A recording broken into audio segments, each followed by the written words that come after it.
find the best cryptocurrency investments, check out Token Metrics, use my affiliate link for a discount. Please follow me on Twitter and join my official Telegram announcements channel. Also, please follow me on bittube.video. You can also follow me on Odyssey. These are both censorship-resistant platforms, and every now and then I am going to post a video which isn't going to be on YouTube. Hi everybody, this is Crypto Rich, working with you to get rich with crypto, filling our pockets with crypto profit. And after a long hiatus, I am recording again with Synth.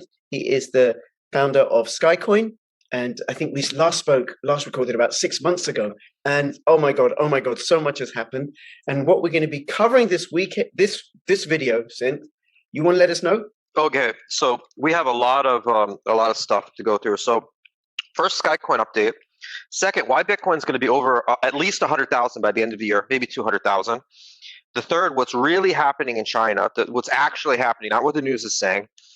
That's, I think, very important for everyone to understand in crypto, is the politics in China and what's going on. We might want to go through this article, the New Yorker hit piece. Did we do an interview since the New Yorker hit piece came out or no? No. So we have John Podesta, we have the Mossad.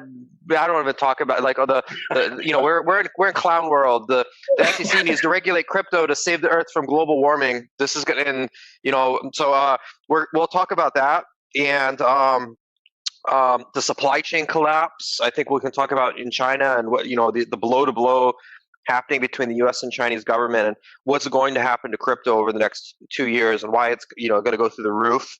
And what the governments are doing to stop crypto, and anything else, we'll at least get through those things. I don't even know if we have time.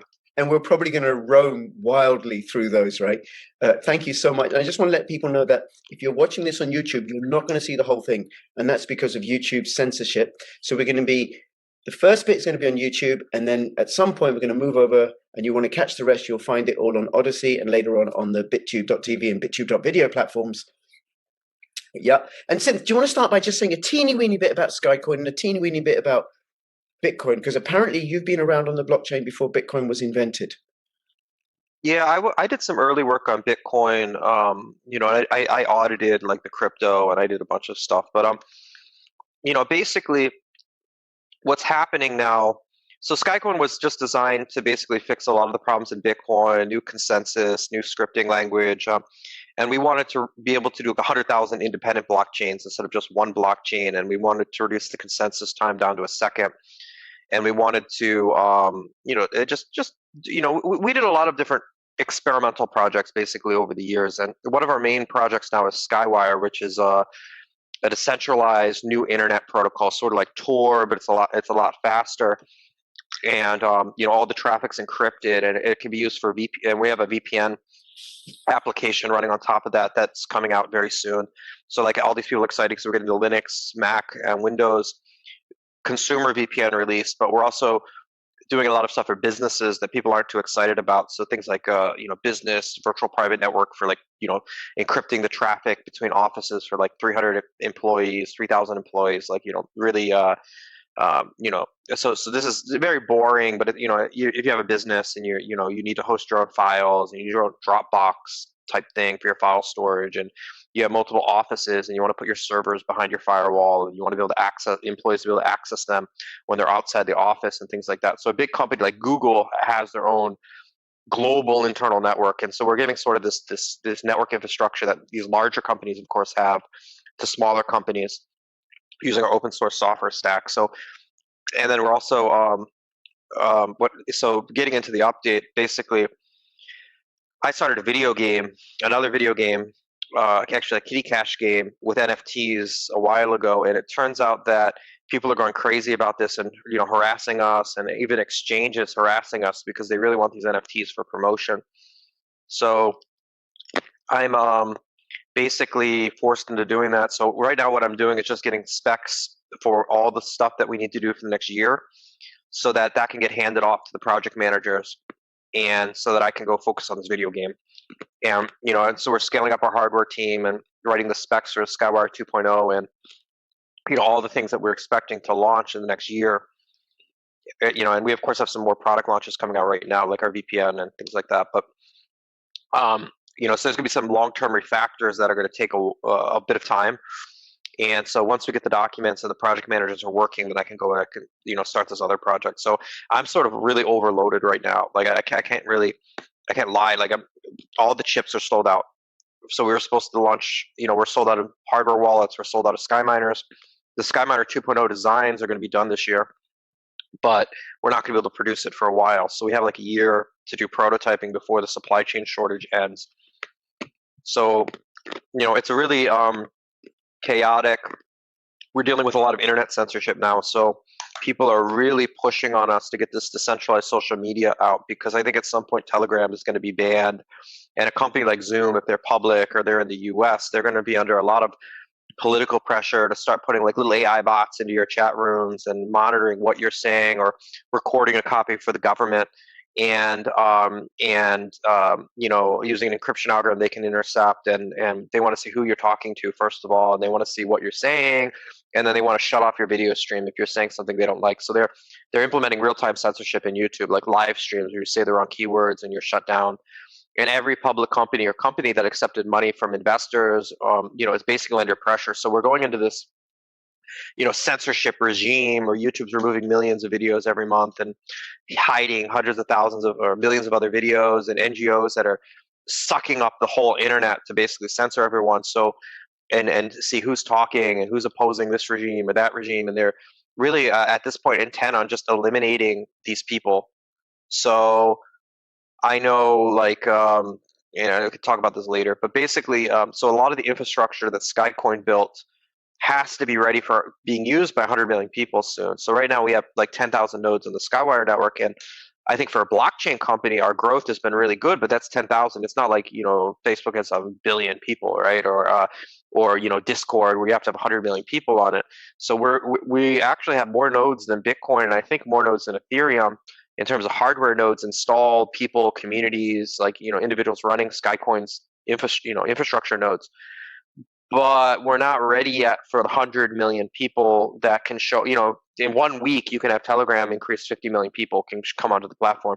And so we're designing right now our infrastructure for how we're going to handle the next million people, the next 100 million people, because we basically we duct taped a lot of stuff together to get it working so we could release it with the intent that we're going to take that backend infrastructure and make something scalable and decentralized, use like DHT or something that'll scale to 100 million people. And so this year, like we got these servers with 64 cores, and I got like this rack, like 2 terabytes of RAM. I got 66,000 terabytes of storage, 10 gigabit Ethernet. I have 25 fiber optic lines in our office, and that's just like for going to be only for log files and things like that. So we scaled up our server deployment, but then we're going to have regional servers like Indonesia, Malaysia, Hong Kong, United States, California, New York. We're gonna have to do. You think about what you have to do with 100 million people, and you realize that one server can only maintain 10,000 connections. So you have like 10,000, people connections, and they're coming in with some log data, and then that's being aggregated and filtered, and it's being sent somewhere else. And you're basically looking at 10 server processes per 10,000 people, and so 100,000 people is 10 servers, and 1 million people is 100 servers, and 100 servers for 1 million people is pretty good, but then 100 million, you're looking at 1,000, 10,000, servers or whatever. So we're getting into the, how do we do this? How do we decentralize as much of this locally to community members, and, pretend this guy has 4 servers in his basement and he has these specs, he can run the regional network for that country. Maybe that country's only 2 million users, right? And he can handle that. And then this other guy can have a backup, and they can both be running in parallel, and the user can choose which, so we're trying to figure out, like, how do so this is massive when you start getting into these numbers. And then we're also looking at encryption for companies, and they're going to have 1 gigabit or 10 gigabit lines, and we're starting with 1 gigabit. And how do we encrypt 1 gigabit a second of traffic going in both directions, so 2 gigabits per second, so that we can encrypt all of the traffic going between 2 offices, between a company. So with like a little node like that big, you know. So we're like, and right now we can do that, but it takes 20 little ARM computers. They only do 40, 50 megabits per second. So we'd say we're going to do this one computer, it's going to do 1 gigabit, but then some companies are running 10 gigabit, right? So we're thinking about, you know, how do we do this at the scale we want, and you know, and then of course if we're doing something like Telegram, they have videos and photos, and now suddenly we're looking at storing hundreds of terabytes a day of data, and we can very cheaply do that in, you know, in China and with our servers and so on. But we want to know, how do we decentralize this over the whole Skywire deployment? So then we're looking at like, how do you store files at this, you know, distributed file storage, and then have, you know, at this scale, how would you build Telegram on top of blockchain, or have each channel be its own blockchain and thin client, you know? So there's just so much going on right now. I'm dying, you know, I feel like I'm dying because we're dealing with media drama. We're being attacked by the New Yorker, which is the biggest magazine in the United States. Is, you know, the author of this hit piece that attacked us, she wrote an article about how we're going to kill Bitcoin. So she was paid by the American Bankers Association. We'll come to that article later on, right? I want you to but listen, she was paid by the American Bankers. She wrote articles for the American Bankers Association. And then she wrote an article in the MIT Technology Review, how we're going to kill Bitcoin, the 3 steps to kill Bitcoin. Then she skips Ethereum, IOTA, all these other blockchain companies, and her next hit piece is against Skycoin. So this question is, why are these people threatened by Skycoin? You know, this is Condé Nast. This is the owner of Reddit. This is the biggest liberal media outlet in the United States, 1.6 million subscribers, and they have their bullseye on Skycoin, and the other crypto they don't care about. So like, and then of course, you know, John Podesta and SEC and DOJ, and so there's some people that seem to be, you know, whatever it is that we're doing, they seem to be paying attention, or they seem to be threatened by this. So, you know, we're in the big leagues now. Okay, and we will come to that later, right? You want to let us know what's happening with this? Any more about the Skycoin project? I want to I don't want to talk about it because I'm going to talk for 5 hours, but basically the most important thing is I get the documentation done, then we get the roadmaps published. And then we get the hiring, and we build up these teams, and we get our supply chain in order. If we have to, we will get our own semiconductor production. And that's what I want to do in the long term, but that could take 3 to 5 years. And in the long term, I want to do there's a company that produces the ESP32 chip. And my long-term goal is that we'd be able to produce our little microprocessors and produce our router chips and stuff internally and give them out for free, almost at cost. Because and China and you know, there's some support in China because they're getting their balls squeezed. There's a lot of stuff going on, but I think we may even get a publicly traded semiconductor company on the Chinese stock market, and that's just producing like a chip for automobile networks for smart cars, right? And that one company could be $1 billion market cap, even if we're not selling those chips. And we can also produce the Skycoin chips and things that we want, and design them and simulate them. And so I've been trying to get that in place now for 5 years, and it's finally coming together to the point that we could have prototypes done first prototypes done in a year, 2 years, 3 years, and of course we're not going to we're going to, you know, this thing called Osmosis, and I think get university collaboration. So we'll get, you know, like graduate students, where this graduate student does this chip for his PhD, and this one does this one for his master's, and he you know, tests it and so on, so that we can. So all the things that we said that we were going to do, you know, and of course this is just crazy because this year I have to do consensus, roadmaps, get the hardware projects going. Even though we have a chip shortage, the design has to be ready so that when the chip shortage ends in a year or 2 years, everything's going to be ready for production. And it's just crazy. And then this game with the NFTs are going crazy. So I'm really getting a lot of pressure from exchanges and partners that they want this NFT game launched. They want us to be pumping out like 100,000 NFT giveaways a month. They want to, you know, because everyone's really excited.